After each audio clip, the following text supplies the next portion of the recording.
নবী চাচ্ছিলেন এই প্রশ্নের উত্তর আল্লাহ দেখ।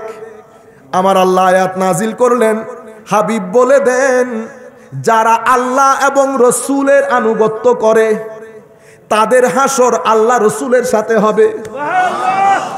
এর চেয়ে বড় তিরমিজি শরীফের রিওয়ায়াতের মধ্যে এক সাহাবী জলিলুল কদর সাহাবী আমার নবীকে জিজ্ঞেস করছেন, হুজুর একটা প্রশ্ন আছে। কি প্রশ্ন? হুজুর এক ব্যক্তি আরেক ব্যক্তিকে মহব্বত করে, কিন্তু এই ব্যক্তির আমল যাকে মহব্বত করে সেই ব্যক্তির আমলের মতো না। এতটুকুন বলার পরে আমার নবী বুঝে গেছেন সাহাবী কি বলতে চাচ্ছেন। আমার নবী বলছেন, করো প্রশ্ন। হুজুর যিনি মহব্বত করেন ওনার আমল যাকে মহব্বত করা হয় তার মতো না। হুজুর কিয়ামতের ময়দানে কি রকম হবে? এই ব্যক্তি কি ওই ব্যক্তির সাক্ষাৎ পাবে কিনা? আমার নবী বুঝতে পেরেছেন সাহাবী কি বলতে চাচ্ছে। আমার নবী জবাব দিলেন, তুমি যাকে মহব্বত করো তার সাথে তোমার হাসর হবে। এটা শোনার পরে সাহাবীর ভিতরে জজবার সমুদ্র উত্তাল তরঙ্গের মতো ঢেউ খেলতেছে। উনি আবার প্রশ্ন করলেন, হুজুর এই ব্যক্তির আমল তো ওই ব্যক্তির মতো না। আমার নবী তো বুঝতে পেরেছেন সাহাবী কোন উত্তর চাচ্ছে। আমার নবী বলছে, বেটা আলমার উমান আহাব, এ যাকে পছন্দ করে মহব্বত করে ওর সাথে ওর হাসর হবে। উনি আবার বলতেছেন, হুজুর আমল তো ওই ব্যক্তির মতো না।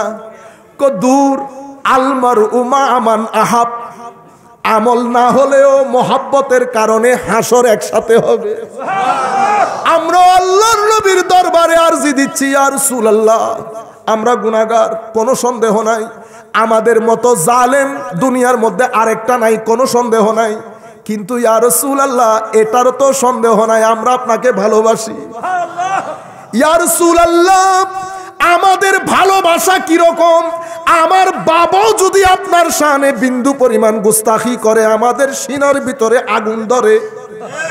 ইয়া রাসূলুল্লাহ এই যুগের মধ্যে খারিজি জমানার মধ্যে মানুষের পাড়ায় পাড়ায় মহল্লায় মহল্লায় গিয়ে, ইয়া রাসূলুল্লাহ আমাদের সাথে কারো কোনো লেনদেনের ফারাক নাই, শুধু আপনাকে ঘিরে আপনি কিয়ামতের ময়দানে ফেল ফেল করে তাকিয়ে থাকবেন। এটা যখন শুনি আমাদের গায়ে আগুন ধরে যায়। আমরা গুনাহগার, কোনো সন্দেহ নাই। আমরা ফাসেক ও ফাজের, কোনো সন্দেহ নাই। কিন্তু এটাতেও কোনো সন্দেহ নাই আমরা আপনাকে ভালোবাসি।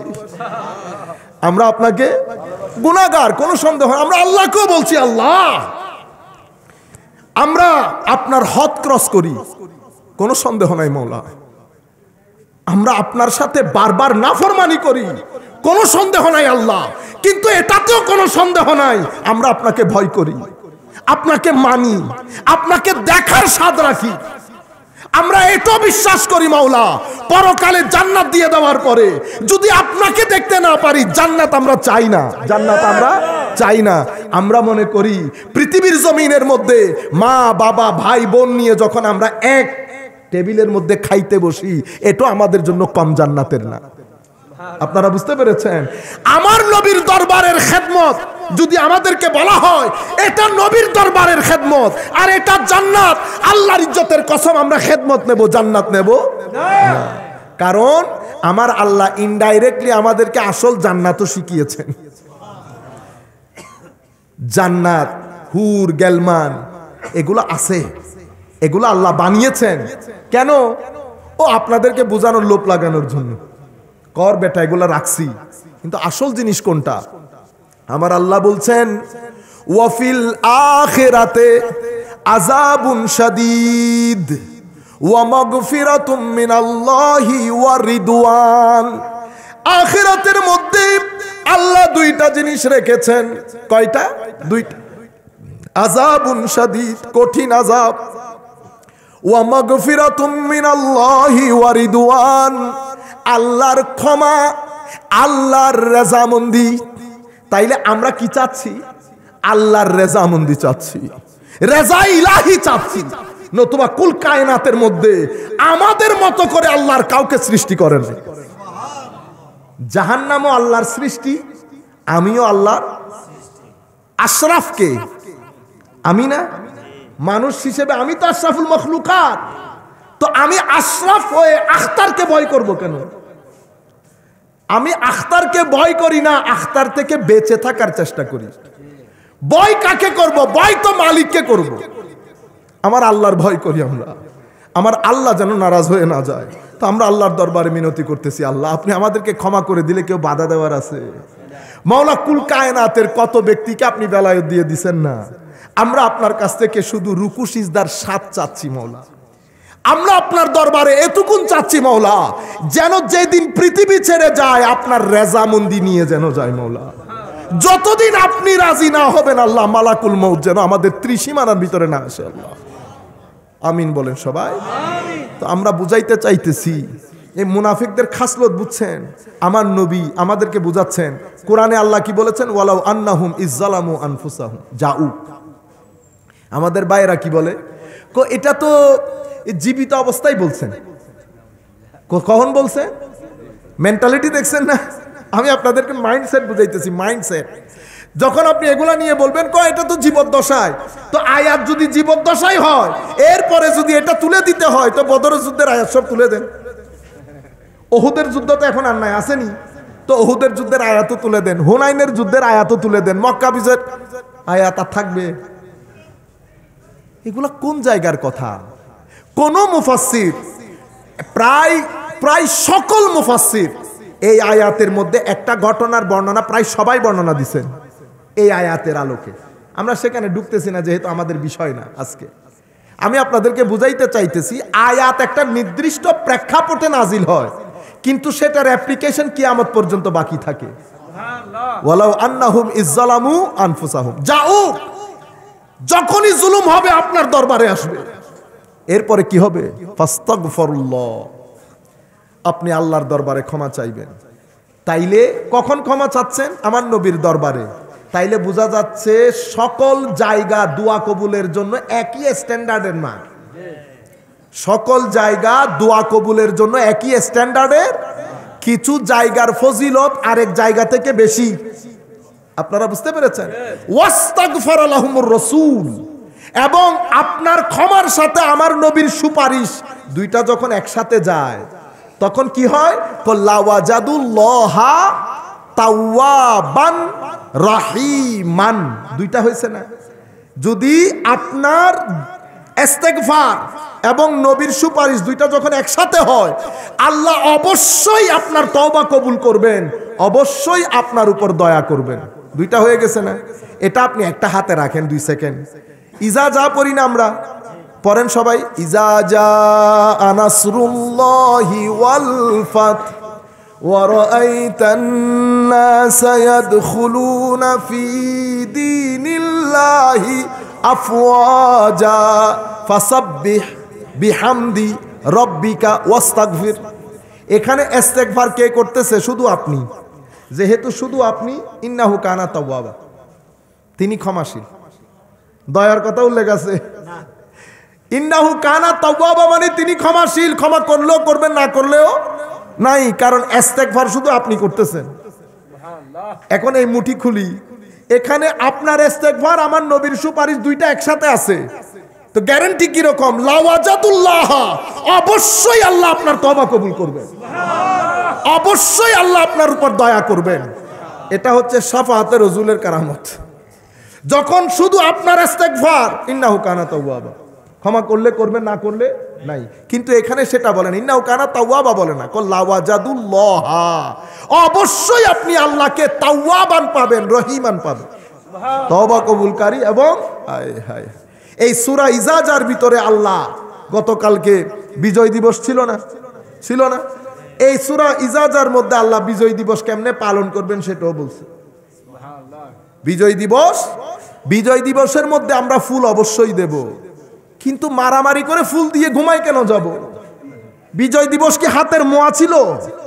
বিজয় দিবস আমরা আজকে যেই দিবস পালন করতেছি, লক্ষাধিক আমাদের ভাইয়েরা নিজের জীবন বাজি রেখে সর্বোচ্চ স্যাক্রিফাইস করে আজকে আমাদের জন্য একটা দেশ সাজিয়েছেন, ঠিক না? আপনারা ধাক্কা ধাক্কি করে শুধুমাত্র স্যুট টাই পরে এসে ফুলটা দিয়ে চলে যাবেন, আর কোনো কাজ নাই? আসেন আমার আল্লাহকে জিজ্ঞেস করি, মাওলা বিজয় দিবস পালন করে কেমনে? আমার আল্লাহ বলছেন, ইজা জা আনাসরুল্লাহি, ইজা জা নাসরুল্লাহি ওয়াল ফাতহু, ওয়াল ফাতহু মানে বিজয়। হাবিব, যখন আল্লাহর সাহায্য এবং বিজয় আসবে, বিজয় আসবে, ওয়ারাআইতান নাসা ইয়াদখুলুনা ফি দীনিল্লাহি আফওয়াজা, আপনি দেখবেন আপনার চোখ শীতল হয়ে যাবে, আপনি দেখবেন দলে দলে মানুষ ইসলাম কবুল করছে। হাবিব 13 বছর মক্কার জমিনে অনেক কষ্ট করেছেন, 10 বছর মদিনার জীবনে অনেক কষ্ট, কিন্তু আমি আপনার এই কষ্ট বৃথা যেতে দেব না। হাবিব, আপনার হীন হায়াতের মধ্যে আপনি দেখবেন বিজয় যখন আসবে, আপনি দেখবেন মানুষ দলে দলে ইসলাম কবুল করছে, বিজয় এসে গেছে। এখন আপনি কি করবেন? ফাসাব্বিহ বিহামদি রব্বিকা ওয়াস্তাগফির, এখন আপনি আল্লাহর প্রশংসা, আল্লাহর পবিত্রতা ঘোষণা করেন, তাহমিদ করেন, তসবিহ পড়েন, ওয়াস্তাগফির, আল্লাহর দরবারে ইস্তেগফার করেন। তাহলে বিজয় দিবস কেমনে পালন করে? হায় হায় হায়, বিজয় দিবস পালন করে আল্লাহর প্রশংসা কীর্তনের মাধ্যমে, আল্লাহর পবিত্রতা ঘোষণার মাধ্যমে এবং আল্লাহর দরবারে ইস্তেগফারের মাধ্যমে। ইস্তেগফার কেন? একটা প্রশ্ন আছে না, আমার ভাইয়েরা কি বলে, দোষ না থাকলে কি ইস্তেগফার করতে বলা হয়েছে? নাউজুবিল্লাহ বলেন। ও বেকু, ইস্তেগফারের জন্য করতে বলেন নাই, ইস্তেগফার করতে বলেছে কেন? স্বাধীনতা একটা হচ্ছে অর্জন করা, আর একটা হচ্ছে রক্ষা করা। কোনটা কঠিন বেশি?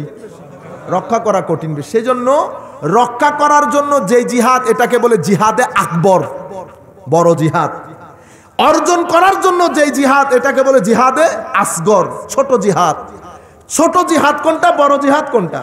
ছোট জিহাদ যেটা তরবারি নিয়ে, পিস্তল নিয়ে যুদ্ধের ময়দানে করেন, সেটাকে বলে ছোট জিহাদ। বড় জিহাদ কোনটা? বড় জিহাদ হচ্ছে ভিতরের দুশ্মনের সাথে যেটা করেন সেটা।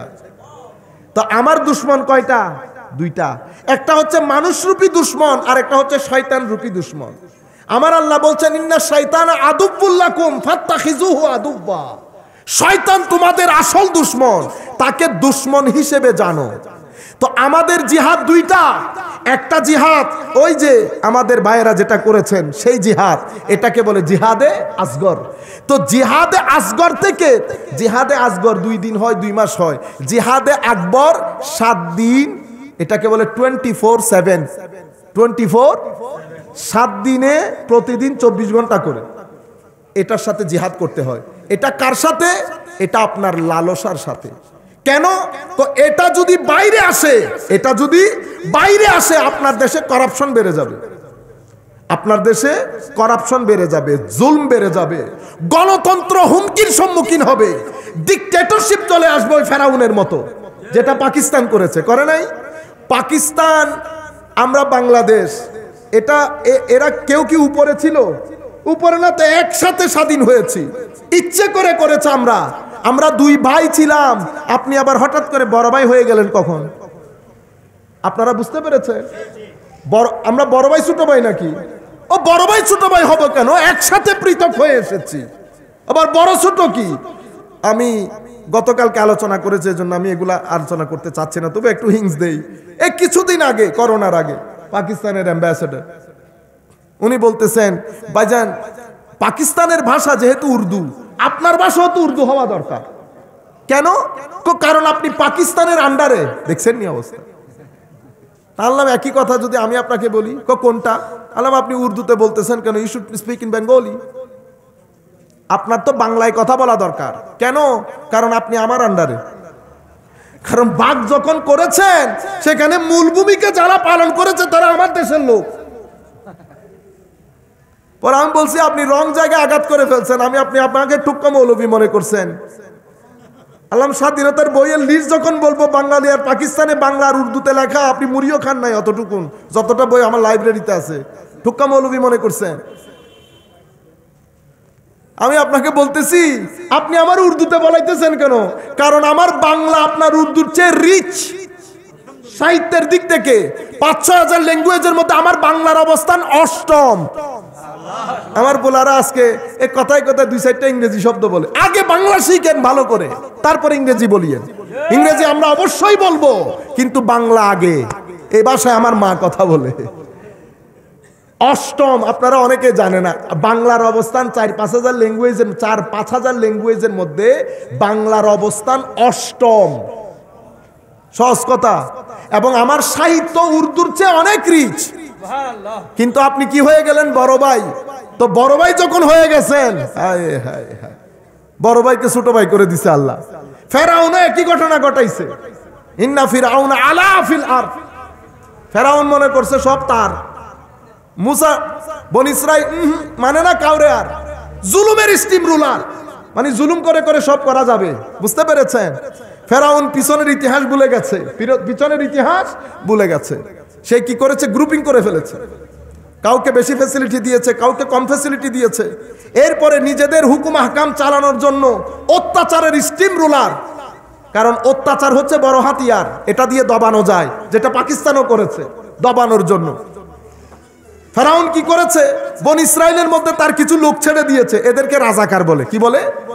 রাজাকার। ফেরাউন করেছে এই কথা। আপনি সূরা কসস পড়েন, সূরা কসসের প্রথম ৫-৬ আয়াত পড়লে পুরো কনসেপ্ট ক্লিয়ার হয়ে যাবে। সে কিছু রাজাকার, মানে এটা উর্দুতে বলে রেজাকার। রেজাকার মানে ভলেন্টিয়ার। বুঝছেন? লা ইলাহা ইল্লাল্লাহ ওয়া লা ইলাহা হাউলা, এটাও ভালো লাগে, এটাও ভালো লাগে। এই রেজাকারগুলা যেমন আমাদের দেশে হয়ে ওদের পক্ষ হয়ে কাজ করেছে, ফেরাউনেরও কিছু রেজাকার ছিল। এরা ফেরাউনের খেয়ে খেয়ে বনি ইসরাইলের মধ্যে চষে বেড়াতো, বনি ইসরাইলের খবর সব ফেরাউনকে দিত। ফেরাউন কি করতো? ইযবিহুনা আবনাকুম ওয়া ইস্তাহয়ুনা নিসাআকুম, ছেলেদেরকে জীবিত রাখতো, ছেলেদেরকে হত্যা করতো, মেয়েদেরকে জীবিত রাখতো। কারণ অত্যাচার হচ্ছে এদের প্রধান অস্ত্র। ভীত করতে হবে তো আপনাকে। ফেরাউন একই কাজ করেছে আমার আল্লাহ। কারণ একটা জিনিস মনে রাখবেন, জুলম করে কেউ কখনো টিকে থাকে না। ইয়েজিদ ফেরাউনের পরে আমাদের দ্বিতীয় এক্সাম্পল হইল ইয়েজিদ। সে কি করেছে? ইমামে হুসাইন রাদিয়াল্লাহু তাআলা আনহুকে, কত বড় বেগাইরত বেহায়া, সেই ইমামে হুসাইন রাদিয়াল্লাহু তাআলা আনহুকে শাহাদাত শহীদ করেছেন। কুণ্ঠাবোধ করেন নাই, শুধু জাতিকে মেসেজ দিয়েছেন, আল্লাহ রসুলের নাতির সাথে যদি এই আচরণ হয়, আপনারা আর কোন পুকুরের মাছ? জাতি ভয় পেয়ে গেছে। ফেরাউন এই কাজ করতে চেয়েছে। পরে আল্লাহ, মানুষ তো দোয়া করে, আমার আল্লাহ কারো না কারো দোয়া শুনেছেন। আল্লাহ বলেছেন, আমি দুর্বলদের থেকে মুসাকে দাঁড় করিয়ে দিয়েছি। মুসা দাঁড়িয়ে গেছে, ফেরাউন স্বপ্নেও কল্পনা করে নাই। ফেরাউন মনে করছে মুসা আলাইহিস সালাম কথা বলার সময় আটকাইতো। আপনারা কখনো থুতলা বলবেন আদবী নবীদের শানে, নবীদের শানে, ওলিদের শানে, উলামার শানে কথা বলার সময় ১০০ বার চিন্তা করবেন। কোনো আলেম চোখে না দেখলে অন্ধ আলেম বলবেন না, এটা যায় না আলেমের শানে। আপনারা শব্দ চয়নে অনেক সতর্কতা অবলম্বন করবেন। হযরত মুসা আলাইহিস সালাম কথা বলার সময় একটু আটকাইতো। আবার মুসা আলাইহিস সালাম বড় হয়েছেন ফেরাউনের ঘরে, তো সে মনে করছে কি বলে মুসা করলো আর কতটুকুন করবে, বুঝতে পারে নাই। আমার আল্লাহ বলছে, আমি কায়া পালট গেয়া। মুসা আলাইহিস সালাম সবাইকে নিয়ে একসাথে ফেরাউনের বিরুদ্ধে লেগেছে। পাকিস্তানও মনে করেছে বাঙালি আর কতটুকুন, আর্মিও তাদের, আইএসআইও তাদের, সব তাদের না, বাঙালি করলো আর কতটুকুন করবে। কিন্তু বুঝতে পারে নাই, সবাই মিলে যখন একসাথে হয় তখন কামান মূলার সাথে পারে না। এরা মনে করছে বাঙালি মূলকে লেকে কা করনা, এখনো বলে তো বাঙালি मूला के मूली बोले ओरा, बंगाली मूली लेके क्या किया, जंग किया। तो मैंने कहा यार करोड़ मूली अगर एक हो जाए ना तो तेरे कामन कुछ भी नहीं कर सकते, लाख मूली अगर एक हो जाए। বুঝতে পেরেছেন? তা আমি আপনাদেরকে বুঝাইতে চাচ্ছি একই ঘটনা এখানেও ঘটেছে। আমাদের আর্মি, আমাদের ফেরাউনও বলছে আমাদের সব, কিন্তু ভুলে যায় আমার আল্লাহ পিছনের ইতিহাস যদি দেখেন তো সামনের ইতিহাসে কেউ জুলুম করবে না। ইয়াজিদ যদি পিছনের ইতিহাস দেখতো সে কখনো ইমাম হুসাইন রাদিয়াল্লাহু তাআলা আনহুর গলায় ছুরি চালাইতে পারতো না। আল্লাহ তাকেও নিস্নাবুদ করেছে, ফেরাউনকেও নিস্নাবুদ করেছে জমানার মধ্যে। তো আমার আল্লাহ শিখিয়ে দিয়েছেন বিজয় এটা আল্লাহর নিয়ামত, এই জন্য বিজয় দিবস পালন করা আল্লাহরও সুন্নত, নবীরও সুন্নত, মুসা আলাইহিস সালামেরও সুন্নত। বিজয় দিবস পালন করা কেমনে? আপনারা আমার নবী যখন মদিনা শরীফ আসলেন, মদিনা শরীফ এসে আমার নবী দেখতেছেন ইহুদিরা রোজা রাখে 10ই মুহররম। আমার নবী জিজ্ঞেস করলেন, মা হাজা, তোমরা রোজা রাখো কেন? ওনারা জবাব দিলেন, এই দিবসে হাজা ইয়াউমুন, এই দিন আমার আল্লাহ নাজ্জাল্লাহু, কে মুক্তি দিছে? আল্লাহ। তো ইহুদিরা আপনি মুসলমান বলছেন? আল্লাহ মুক্তি দিছে বলার পরও মুসলমান বলতেছেন না কেন? নবী না মানার কারণে। আল্লাহ মুক্তি দিয়েছেন কার কাছ থেকে? আমাদের মানে তাদের দুশমন থেকে, ফেরাউন থেকে। এই জন্য এই দিন তাদের জন্য পবিত্র দিন। বিজয় দিবসকে কি দিন বলছে? হাজা ইয়াউমুন সালেহ, গুরুত্বপূর্ণ দিন, পবিত্র দিন। এই দিন তারা মতে মুসা আলাইহিস সালাম রোজা রেখেছেন, আমরাও রোজা রাখি। আমার নবী বলতেছেন, তাইলে যদি মুসা আলাইহিস সালাম রোজা রেখে থাকেন, তাইলে তো আমার ভাই মুসা, আমার তার অধিকার তোমাদের চেয়েও বেশি। আমার নবী নিজেও রেখেছেন, সাহাবায়ে কেরামকে বলছেন রাখতেন। তো মুসা আলাইহিস সালাম রেখেছেন, বিজয় দিবস মুসা আলাইহিস সালামের সুন্নত হয়েছে। আমার নবী রোজা রেখেছেন, বিজয় দিবস আমার নবীর কারণে আমাদের জন্য সুন্নত হয়েছে। আপনারা বুঝতে পেরেছেন? আপনারা এখন চিন্তায় পড়ে গেছেন, হুজুর এটা কোন ডাইমেনশন হয়ে গেল? ও চিন্তা শক্তি, এটা খুলেন, চিন্তা শক্তি খুলেন। সবসময় এক ডাইমেনশন থেকে কথা তো হয় না। আপনি যদি চতুর্দিক থেকে দেখেন, এক একজনের চিন্তা। হযরতে ইমাম গাজালি রহমতুল্লাহ আলাই, ইমাম গাজালি রহমতুল্লাহ আলাইকে এক ইহুদি আসছে, একেবারে বোধ মাস্টার, হ্যাঁ, আপনাদের কোরআনের মধ্যে ভুল আছে। ইমাম গাজালি বলতে, বাপরে বাপ, কত বড় বুজুর্গ, কেমনে ভুল আছে? হ্যাঁ, ঠাস ঠাস আয়াত বাইর করে। ওই আমাদের পোলাপাইন এখন আয়াত বাইর করেন এমনি করে, এমনি এমনি এমনি এমনি করে টিবায় আয়াত বাইর করেন। তো এও বাইর করছে, বাইর করে বলতেছে, আল্লাহ বলে নাই কুল্লুন ফি ফালাকিন ইয়াসবাহুন, মানে নবমণ্ডল ভূমণ্ডলে যা কিছু আছে, সূর্য চন্দ্র গ্রহ নক্ষত্র পুঞ্জি, মহাশূন্যের মধ্যে সাঁতার কাটে, মানে প্রদক্ষিণ করে। তো ইহুদি বলতেছে প্রদক্ষিণটা দুই ধরনের হয়, একটা এমনে আর একটা অ্যান্টি ক্লক এমনে। তো কোরআন শরীফে, তোমাদের কোরআন শরীফের মধ্যে শুধু এমনে কথা বলা আছে, এই কথা তো বলা নাই। ইমাম গাজ্জালি বলতেছে আয়াতটা লেখো। কেন? লেখো না, লিখলে তুমি বুঝবা কোরআন কভাবে বলছে। তো লিখছে আয়াত কুল্লুন কাফ লাম ফি ফালাকিন, তিনটা শব্দ না, ইয়াসবাহুন প্রদক্ষিণ করে। পড়ছো? পড়ছি। এবার উল্টা দিক থেকে পড়ো, মানে ইয়াসবাহুন বাদ দিয়ে এবার উল্টা দিক থেকে আয়াত পড়ো, দেখো এখানে কি আছে। আপনি উল্টা দিক থেকে পড়লো কুল্লুন ফি ফালাকিন আসে। বুঝতে পেরেছেন? আমি আপনাদেরকে দেখাই, কুল্লুন ফি ফালাকিন।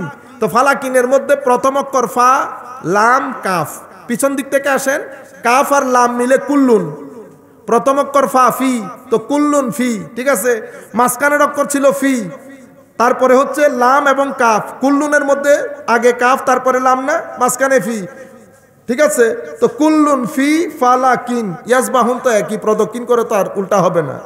তো ইমাম গাজ্জালি বলতেছে এদিক থেকে গেল কুল্লুন ফি ফালাকিন, এদিক থেকে গেল কুল্লুন ফি ফালাকিন, নজর লাগে। সেই জন্য ওনাকে আমরা হুজ্জাতুল ইসলাম বলি। আল্লাহর দরবারে দোয়া করি, আল্লাহ হুজ্জাতুল ইসলামকে জান্নাতের আলা মাকাম দান করেন এবং হুজুরের সিনার ফুয়ুজাত দিয়ে আমাদেরকে ধন্য করেন। সম্মানিত উপস্থিতি, শুধু এটা না, হায় হায় উলামায়ে কেরামের শান দেখেন। পবিত্র কোরআনের এটা সূরা সফের আয়াত বোধহয়। আমার আল্লাহ যখন ইচ্ছা করেন, মানে আল্লাহ যখন চাইবেন, লা ইস্তাখিরুনা সাআতান ওয়ালা ইস্তাকদিমুন, মানে আপনার জন্য নির্দিষ্ট টাইম যেটা, সেটা যখন উপস্থিত হবে, 1 মিনিট আগেও যাবে না, 1 মিনিট পরেও যাবে না, আপনি দুনিয়া থেকে চলে যাবে। এই আয়াতের উপর ভিত্তি করে জালালউদ্দিন সুয়ুতি লিখতেছেন, অসংখ্য উলামায়ে কেরাম বলেছেন এই আয়াত স্পষ্ট ইঙ্গিত বহন করে যে আমার নবী 63 বছরে ইন্তেকাল করবেন। ও আয়াতের মধ্যে তো আমার নবীর কথা কোথাও উল্লেখ নাই। এটা দৃষ্টিভঙ্গি দেখেন কিভাবে। এই সূরার মধ্যে আয়াত 63টা। কয়টা? 63 আয়াত।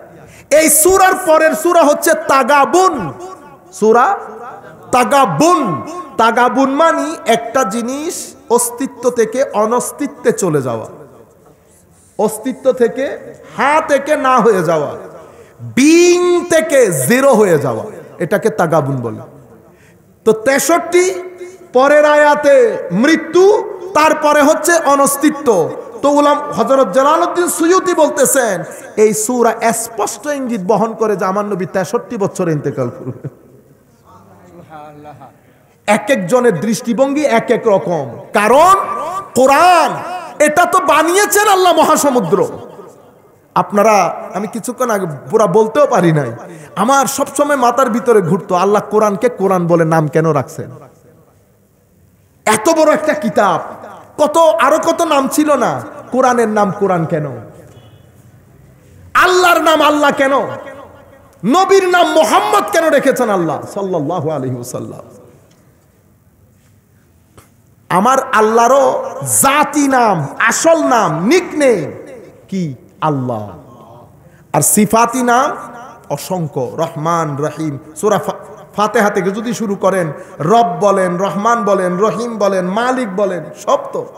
কিন্তু আসল নাম কোনটা? আলহামদুলিল্লাহ। কেন? হায় হায়, উলামায়ে কেরাম বলছেন এটা হওয়ার মূল কারণ হচ্ছে ইলাহ। ইলাহ মানি ওই সত্তা যার ইবাদত করা হয়। ইবাদত কাকে বলে? ইবাদত বলে একেবারে নিহায়াতুত তাজাল্লুল, মানে ভদ্রতার একেবারে, আপনি ভদ্রতা ভদ্রতা ভদ্রতা, চরম ভদ্রতা যেটাকে বলে, যেটার পরে মানুষ আর ভদ্র হওয়ার কোনো সুযোগ নাই।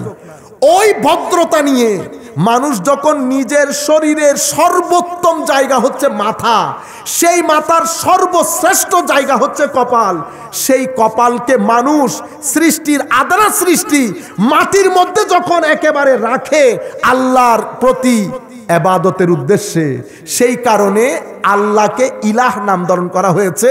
কারণ এর চেয়ে মহান জিনিস আর হইতে পারে না। ইবাদতের মালিক আল্লাহ, সর্বোচ্চ তাজাল্লুল দিয়ে যখন আপনি আপনার মাথার সর্বোচ্চ, এই জন্য হায় হায় হযরত আলী কারামাল্লাহু ওয়াজহুল করিমকে জিজ্ঞেস করা হয়েছে, হুজুর সিজদা দুইটা দেয় কেন? একটা দিলে অসুবিধা কি? রুকুতে তো একবার যান।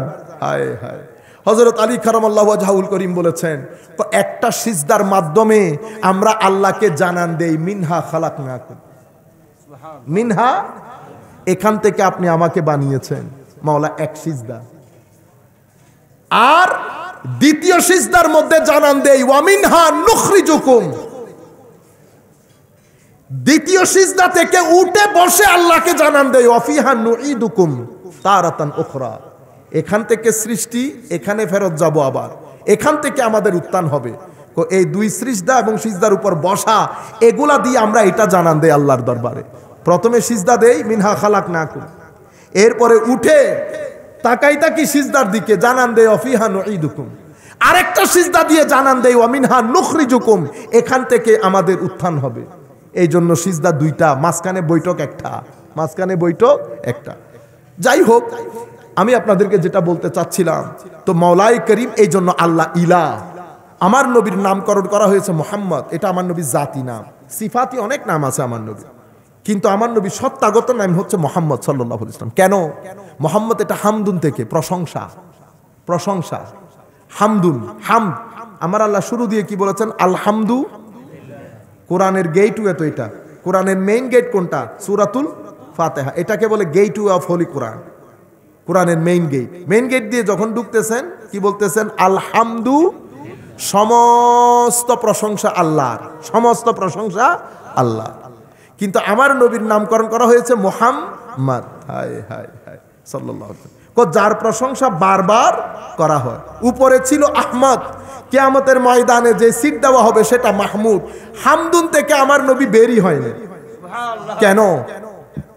সৃষ্টির আসমান, জমিন, গ্রহ, নক্ষত্র, যা কিছু আপনি দেখবেন সবাই আল্লাহর অস্তিত্বের প্রমাণ বহন করে, সবকিছু আল্লাহর অস্তিত্বের প্রমাণ বহন করে। যেটাই দেখবেন, পাহাড় দেখলে আমরা বলি না ও আলহামদুলিল্লাহ কিয়া বাত, দিল খুশি হয়ে যায় দেখলে। কিন্তু রুয়ে জমিনের মধ্যে আমার আল্লাহ সৃষ্টিগতভাবে কাউকে বুরহান বলে নাই। কি বলে নাই? বুরহান, সবাইকে আয়াত বলেছে। আয়াত, আয়াত মানে নিদর্শন। বুরহান মানি বলা হয় আউকাদুল আদিল্লা, মানি সমস্ত আয়াত, আল্লাহর সমস্ত নিদর্শন এক টেবিলে রাখবেন, আমার নবীকে আরেক টেবিলে রাখবেন, সবকিছু মিলে বুরহান হবে না। আমার নবী একা বুরহান। বুরহান মানি আউকাদুল আদিল্লা।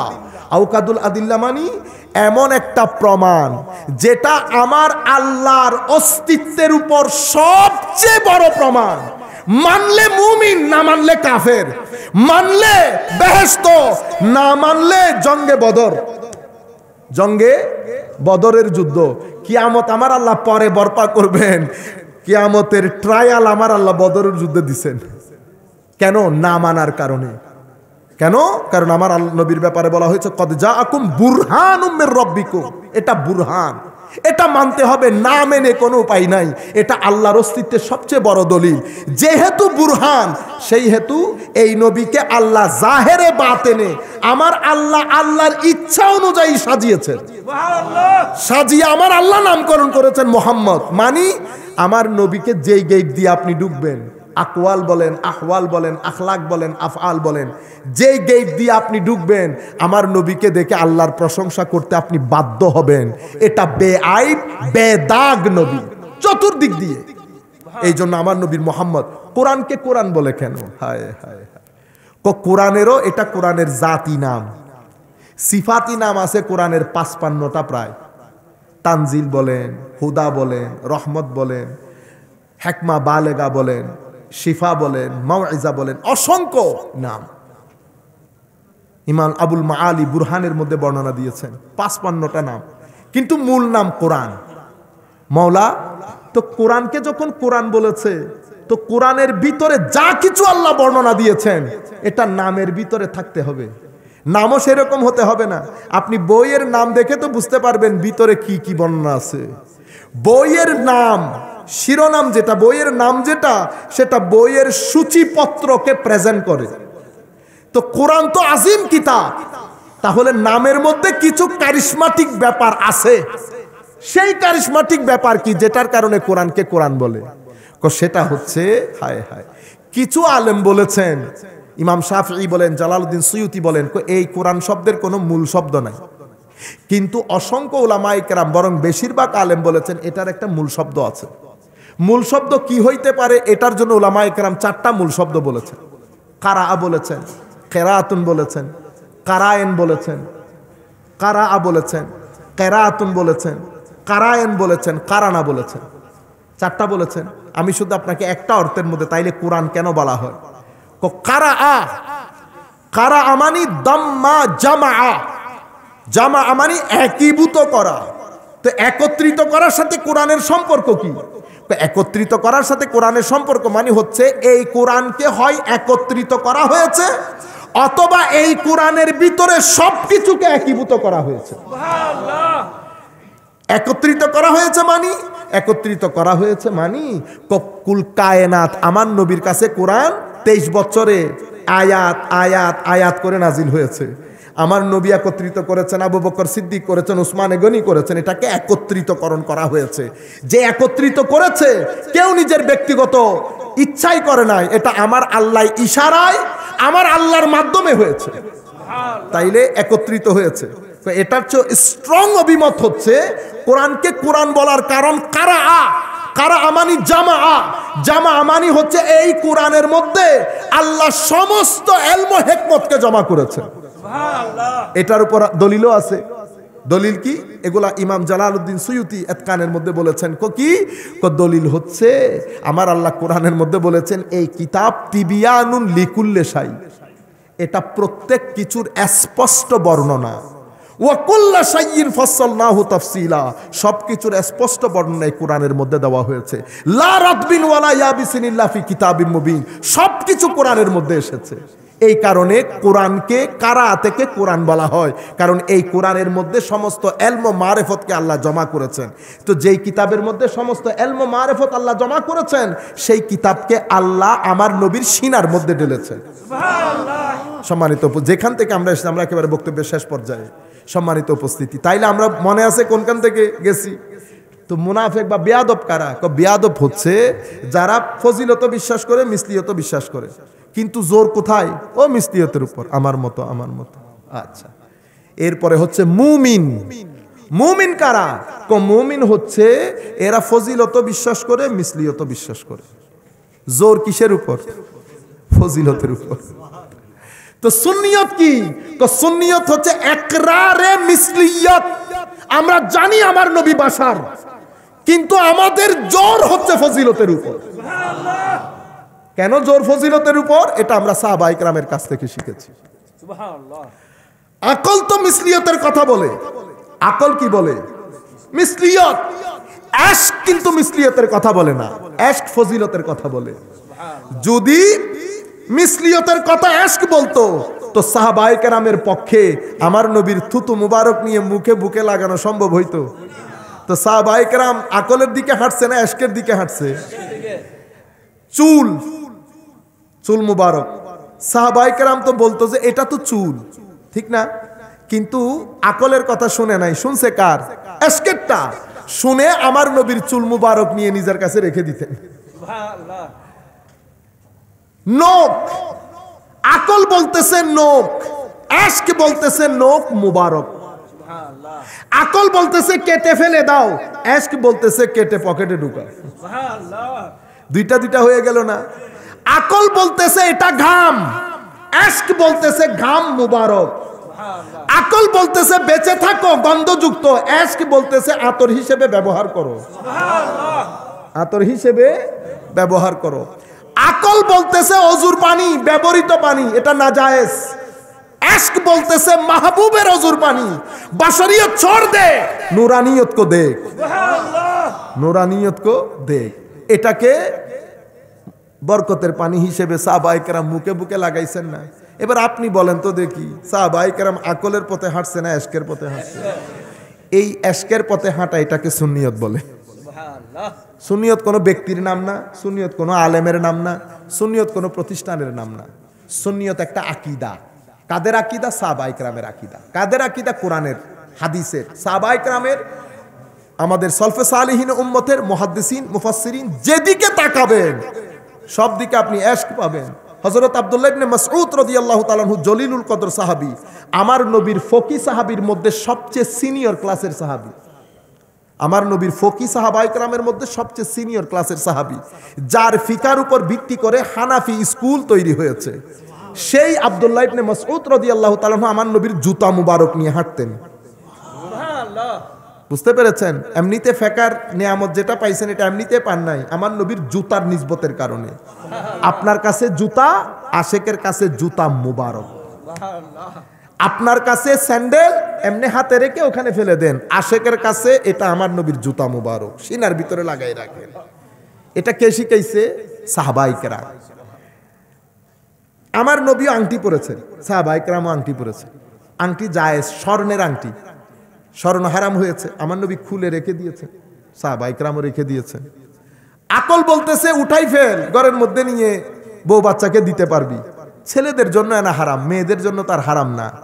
আশক বলতেছে না উঠাবি না, নবী রেখে দিয়েছেন, আমার নবী উঠান নাই। সাহাবায়ে কেরাম কোনটা করেছেন? আকলেরটা।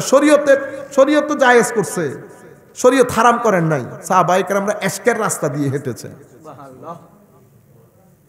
এক সাহাবীর কাছ থেকে আমার নবী কিছুদিন পরে, উনি জানতেন না হয়তো এটা হারাম হয়ে গেছে, উনি পরে রেখেছেন, আমার নবী হাত থেকে, এটা মুসলিম শরীফের রওয়ায়াত, আমরা তো কোনো আলেম না, এটা উলামায়ে কেরাম জানেন, এগুলো তো আমাদের বিষয় না, আমরা কোনো আলেমও না, এটা উলামায়ে কেরাম যারা মুসলিম শরীফ বুখারী শরীফ পড়েন ওনারা জানার কথা। এটা আমার নবী ওনার হাত থেকে আংটিটা খুলে রেখে দিয়েছেন, রেখে দিয়ে আমার নবী চলে গেছে। পাশে এক সাহাবী বলতেছে এটা পুরুষের জন্য হারাম, মহিলাদের জন্য জায়েজ আছে, উঠাই নিতে পারবে। ও সাহাবী বলতেছে আমার হুজুর যেটা হাত থেকে খুলে দিছে সেটা আমি আবার উঠাই নিতাম। আকল বলতেছে উঠাই না, আশক বলতেছে রেখে দাও, হাবিব খুলে রেখে দিয়েছে। সাহাবায়ে কেরাম আশকের রাস্তা দিয়ে হেঁটেছে, আকলের রাস্তা দিয়ে হাঁটে নাই। আশক আদব চায়, আশক মোহাব্বত চায়, আশক মিটে যেতে চায়, আকল মিটে যেতে চায় না। আকল এমনি করে, আমি, আমার জন্য হয়েছে, আমি না থাকলে হইতো না, আমার কারণে, আমার আমি আমি আমি আমি শুধু আমি। আকল আমি চাই, আকল আমিত্বের পরিচয় চায়, আকল নিজেকে তুলে ধরতে চায়, এশক ফানা চায়, গোপন করতে চায়। এশক আর আমলের মধ্যে এই ফারাক। আমাদের ধর্মের ভিত্তি সাহাবায়ে কেরাম যেটা করেছেন, আমাদের এশকের রাস্তা দিয়ে হাঁটার উদ্বুদ্ধ করেছেন। প্রথম যেখান থেকে শুরু করেছি, বক্তব্য শুরুই করি না, সময় শেষ হয়ে গেছে। আমি আপনাদেরকে বুঝাইতে চাচ্ছিলাম, আমাদের বর্তমান সময়ে দুইটা জায়গায় আমরা অসম্ভব হুমকির সম্মুখীন। একটা হচ্ছে আমাদের কলমার প্রথম অংশের উপর, আর একটা কালিমার দ্বিতীয় অংশের উপর। এটাকে আমরা, এই অ্যাট্যাকটাকে আমরা 3 অ্যাট্যাক বলবো। একটা কালমার প্রথম অংশ, এটাকে আমরা বলি সেকুলার অ্যাটাক। মানে মানুষ এখন, আমাদের ছেলেপুলে কলেজে যাচ্ছে, ইউনিভার্সিটিতে যাচ্ছে, বিজ্ঞান পড়ছে, তাদের দৃষ্টিভঙ্গি হচ্ছে বিজ্ঞান যা বলে তা, বিজ্ঞানের বাইরে আর কোনো জ্ঞান নাই। এটার উপর ভিত্তি করে বাংলাদেশে এখন আল্লাহ না মানার সংখ্যা, দিন না মানার সংখ্যা দিনে দিনে বেড়ে যাচ্ছে। কলেজ বিশ্ববিদ্যালয়ে আপনি যাবেন, যারা বিশ্বাস করে তাদের ধারণা কিন্তু পোক্ত আর নাই। তারা কবরকে আর ভয় পাইতেছে না, আখেরাতকে আর ভয় পাইতেছে না। নতুবা এই পরিমাণ হারামখোরি কারো পক্ষে করা সম্ভব না। কেন? কারণ আখেরাতের প্রতি বিশ্বাসের যে গ্রিপ, সেটা নষ্ট হয়ে যাচ্ছে। কিসের কারণে? দুনিয়ার কারণে। তাইলে এটা একটা বড় আক্রমণ। এই আক্রমণের মধ্যে দর্শনের বই, বিজ্ঞান, আধুনিকতা সব কাজে লেগেছে। আরেকটা হচ্ছে ইমানের দ্বিতীয় অংশের উপর, মুহাম্মদুর রাসূলুল্লাহ সাল্লাল্লাহু আলাইহি ওয়াসাল্লাম। এটা কি? এটা আমার নবীকে না মানা না, আমার নবীর এশক, আদব, তাজিম, সাহাবায়ে কেরাম যেটা আমাদেরকে শিখিয়েছেন সেটার মধ্যে তালা লাগিয়ে দেওয়া। সেটার মধ্যে অনেক সফলতা এসেছে। আমাদের ছেলেপুলে দেখেন আপনি, এশকে রসুল, আদবে রসুল, হব্বে রসুল, এই বিষয়গুলোর কোনো ডিসকাশনই হয় না। ঢাকা কেন্দ্রিক ভালো ভালো এলাকার যে মসজিদ, সেই মসজিদের মধ্যে মানে রোবট বক্তব্যগুলা কিসের? রোবটিক বক্তব্য। বুঝতে পেরেছেন? হৃদয়ের কোনো কানেকশন নাই, কারো চোখ ভিজে যায় না এখন আর। কারণ আপনি চোখ ভিজতে হলে, হৃদয়ের সাথে হৃদয়ের কানেকশন দিতে হলে, আপনি তো শুধু জাহান্নামের কথা শুনাইতেছেন। আমার আল্লাহ কি শুধু জাহান্নামের কথা শুনাইছে? সম্মানিত উপস্থিতি, শানের সালতের উপর একটা বিশাল বড় হুমকি, এবং এটাকে টার্গেট করা হয়েছে। তৃতীয় যে আক্রমণ আমাদের উপর, সেটা হচ্ছে কালচারের নাম দিয়ে আমাদের অশ্লীলতা। এই পরিমাণ অশ্লীলতা, এবং আগামী 5-10 বছরে এটা কোথায় গিয়ে দাঁড়ায় আল্লাহ পাক ভালো জানেন। মনে রাখবেন, অশ্লীলতা যদি বেড়ে যায়, সমাজের মধ্যে অস্থিরতা বেড়ে যাবে। অশ্লীলতা যদি বেড়ে যায়, সমাজের মধ্যে বিয়ে প্রথা বন্ধ হয়ে যাবে অথবা কমে যাবে। অশ্লীলতা যদি বেড়ে যায়, বিবাহ বিচ্ছেদ বেড়ে যাবে। অশ্লীলতা যদি বেড়ে যায়, আপনার সমাজের মধ্যে ড্রাগ ডিলিং, তারপরে মদ খাওয়া, এই ছোট ছোট বাচ্চাদের গ্যাং, এগুলা বেড়ে যাবে। এগুলো সব কিছু কিসের সাথে সম্পৃক্ত? অশ্লীলতার সাথে। এই কারণে আমার নবী এবং কোরআন অশ্লীলতাকে চিরতরে বিদায় করার জন্য মহিলাদেরকে ড্রেস কোড সেট করে দিয়েছে, মহিলাদের গতিবিধিকে সংক্ষিপ্ত করেছে, পুরুষদের দৃষ্টি অবনত রাখতে বলেছে, পুরুষদেরকে প্রাপ্তবয়স্ক হওয়ার পরে 7 বছর থেকে নামাজ পড়া শুরু করতে বলেছে। 10 বছরে তাদেরকে বাধ্য করতে বলা হয়েছে নামাজ পড়ার জন্য। কেন? আপনারা মনে করেছেন শরীয়ত পালনের জন্য। অবশ্যই শরীয়ত পালন করবে, কিন্তু আসল বিষয় সেটা না। আসল বিষয় হচ্ছে নফসের গায়ে ছাই দিয়ে নফসকে ধরে রাখার জন্য। এরপরে যখন যুবক হবেন, তখন আমার নবী বলছেন, ইয়া মাশারাশ শাবাব মান ইসতাতা মিনকুমুল বাআ ফালিয়াতাযাওয়াজ ফাইন্নাহু ফালিয়াতাযাওয়াজ। হে যুবক, তোমরা যখন বিয়ের উপযুক্ত হবে, তোমরা তখন কি করে ফেলবে? বিয়ে করে ফেলবে। প্রাপ্তবয়স্ক হওয়ার পরে বিয়ে করে ফেলতে বলছে। এখন আমরা টানতে টানতে টানতে টানতে লেখাপড়া শেষ করতে হবে, চাকরি লাগবে, এই লাগবে, সেই লাগবে, করতে করতে 30-35 বছর করে ফেলে। 30-35 আমরা আখেরাত ছড়িয়ে দিয়েছি, নিজের মতো করে একটা দিন সেট করে নিয়েছি, নিজেকে নিজে কনভিন্স করে ফেলি। আমরা সেই দিকে আর না হাঁটি, শুধু আমি পরিস্থিতিটা আপনাদেরকে তুলে ধরতেছি। এখন এইগুলো সব অশ্লীলতা। আমার নবী সাল্লাল্লাহু আলাইহি ওয়াসাল্লাম আপনাকে লেসনও শিখিয়ে দিয়েছে, এই আন্দাজে করে দিয়েছেন। এবং শুধু অশ্লীলতাটা সমাজের মধ্যে না আসার জন্য, এবং আমাদের নসল, আমাদের পরিবার পরিজন, এটার পবিত্রতা রক্ষা করার জন্য। অশ্লীলতা যখন বেড়ে যাবে, আপনার নসলের পবিত্রতা রক্ষা হবে না। নসল যদি পবিত্র না হয়, তারা মেন্টালি ডিস্টার্বড হবে, ডিপ্রেসড হবে। হতাশা যখন বেড়ে যাবে, আপনার সমাজের মধ্যে আত্মহত্যা বেড়ে যাবে। দেখছেন একটার সাথে একটা কিভাবে লিঙ্ক। যেই আপনি আবার পকেটের টুপি মাথায় তুলবেন, আপনার সমাজে ক্রাইম কমে যাবে। আপনারা জানেন, এটা আমার আখেরি কথা, পৃথিবীর মধ্যে একটা বছর আছে, একটা মাস আছে বছরে, যেই মাসে পৃথিবীব্যাপী ক্রাইম একেবারে শূন্যের কোটায় চলে আসে। কোন মাস? মাহে রমজান। এটা পৃথিবীর মানুষ স্বীকার করে। কেন? ওই পকেটের টুপি মাথায় চলে আসছে। পকেটের টুপি যখন মাথায় উঠে ক্রাইম কমে গেল কেন? কারণ পৃথিবীর ক্রাইম বাড়ে কেন? আপনার নফস যখন পাগলা ঘোড়ার মতো হয়ে যাবে, পৃথিবীর ক্রাইম বেড়ে যাবে। আপনি যখন রোজা রাখেন, ছাই পড়েছে, দৌড়লেন ভালো করে, এরপরে কি করলেন? পাঞ্জেগানা নামাজ পড়তেছেন, নূর পড়তেছে, কোরআন শরীফ নূর পড়তেছে, 20 রাকাত তারাবি নূর পড়তেছে, বাইরা ওইটাকে 20 রাকাত পড়তে হবে না। এটা কাজ তো শয়তান করলে সারা যাইতো, যেহেতু আল্লাযী ইউওয়াসবিসু ফি সুদুরিন নাস। আপনি কেন মিনাল জিন্নাতি ওয়ান নাসের মধ্যে চলে আসলেন? ওয়াসওয়াসা দিয়ে নামাজ থেকে দূরে রাখা এটা শয়তানের কাজ। এটা আপনি করবেন কেন? আমার ভাই, আমি আপনাকে শয়তান বলতেছি না, কিন্তু আমি বলতে চাচ্ছি এই কাজ আপনি করবেন কেন? তো নূর যখন পড়েছে, রূহ শক্তিশালী হয়ে গেছে না? রূহ যখন শক্তিশালী হয়ে গেছে, ঈমানের মধ্যে গায়রত চলে এসেছে। ঈমানের গায়রত আসার দের আপনার সমাজের মধ্যে ক্রাইম রেট নিচে চলে গেছে। পুলিশ, আমাদের পুলিশ বলেন, ল এনফোর্সমেন্ট এজেন্সি বলেন, কোর্ট তো আরামসে ঘুমায়, তখন পুলিশের সেই ধরনের বাগদৌড় আর থাকে না। আমাদের এই যে কি গুটি কতগুলা পাচার করে না, সেই পাচারও বন্ধ হয়ে যায়। এলাকার মধ্যে ছেলেরা যে জিনিসগুলা করে সেগুলোও বন্ধ হয়ে যায়। সেই কারণে নামাজ, তসবিহ, কোরআন, মাদ্রাসা, খানেকা এগুলাকে অ্যাক্টিভ রাখতে হয় জাতির ক্রাইম রেট নিচে নামানোর জন্য। ঢাকা বিশ্ববিদ্যালয় দিয়ে ক্রাইম রেট নিচে নামে না, খানেকা দিয়ে নামে, মাদ্রাসা দিয়ে নামে। সভ্য করার জন্য, একটা জাতিকে সভ্য করার জন্য, স্বাধীনতাকে রক্ষা করার জন্য। রক্ষা করা অনেক কঠিন বলছি না? কেন কঠিন? কারণ স্বাধীনতার রক্ষা করার ক্ষেত্রে গন্ডগোলটা সৃষ্টি করে নফস। সে সবার সম্পত্তি খেয়ে ফেলতে চায়, সে আরেকজনের অধিকার হনন করতে চায়, আপনাকে ঠকাইতে চায়। যখন ঠকাবো, স্বাধীনতা ডিস্টার্ব হবে। তো ঠকানির জন্য আপনার নফসকে কাবু করতে হয়। এই কাবু করা কে শিখায়? এ খানেকা থেকে, এটা মাদ্রাসা থেকে শিখায়। আপনি বুঝতে ভুল করেছেন, আপনি শুধু শুধু। আর আমাদের এই মাদ্রাসার মধ্যে এখন আমাদের তো, আমি এক মাদ্রাসার কথা বলতেছি না, সবার মাদ্রাসার কথা বলতেছি। আপনারা যারা যেখান থেকে বসে শুনতেছেন, আল্লাহর ওয়াস্তে মাদ্রাসার মধ্যে এক কেন্দ্রিক লেখাপড়া ছেড়ে দেন।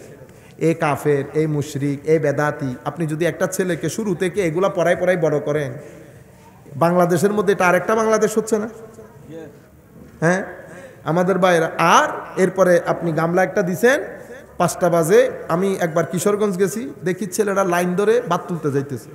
আমি তো কোনোদিন দেখিও না এগুলো। আমি বলতেছি ঘটনা কি, এরা আইলে এভাবে হাঁটতেছে কেন? আমার সাথে আমাদের ছেলে ছিল, ঢাকা ইউনিভার্সিটির ছাত্র, আমাদের ছাত্র, বলতেছে হুজুর এরা ভাত তুলতে যাচ্ছে। বিশ্বাস করেন আমার রাতে ঘুম আসে নাই।